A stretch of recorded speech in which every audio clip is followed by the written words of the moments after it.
Защото казват, тия машини, които са нямало как да се съберят,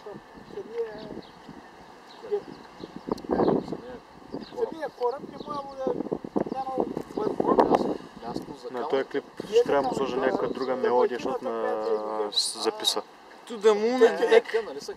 Или на Боб Марли му слушаш нещо. Сън.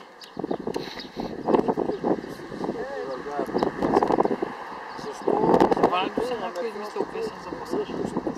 Може и да има. Знае ли човек? В рамка метална рамка. Как може да има? Много яки стават. Ти на Макс всъщност поежда в момента.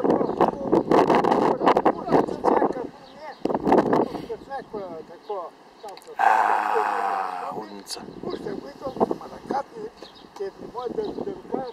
Тия американци не могат да докажат, че са катани, пък да и другите хора. Виждахме тук как ще жаре. Нали тя имаш там едно надпревара с руснаците да могат, кой ще каста по-напред. И тя уния като касаха, руснаците се отказаха. Не ще се отказали, ама не могат да касват тия машини. Това пък един пред друг ли бе?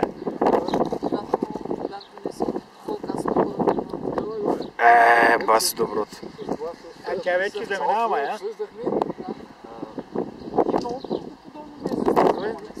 Цял филм обсъждахме робността в филма като реалност вече.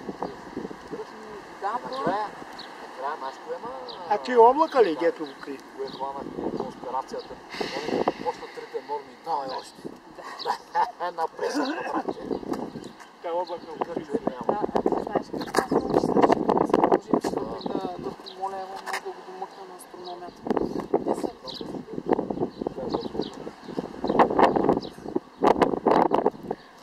Тук отзад, нали? Те са 4 серии,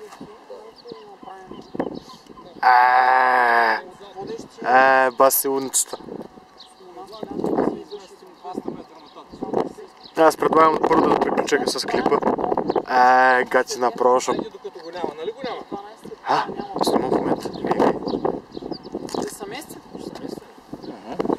С малкото общество. Липче ли? Да. Общество, че батерията. Страшна. Как трепери? Я хванете от заре. Я вдигнете го това. Тук от тази страна. Да, какво прави? От тази страна. С самите облаци, нали? От тази страна да е бъде. Чакай, сега ще се покаже. Ето го. Показва се. Стой. Показва се. Хайде, не сейте. Стой. Да, той ще... Нищо се Герб ще замръзне. Те днес ги дават 16-22 максимално. Не, рано сутрин си, Пък и ние сме статични, ни бягаш. Ай, сега няма стане сега. Няма тук. Нищо тъкмо ще е финал на клипа. Виж, даже като погледнеш така отстрани, малко показаха, чакай. Чакай да се осветява тотално. Мога ти направя снимка. Да. За историята. Добре съм се справил. След 100 няколко години ще показваш. Добре. Да. Айде да се изместим.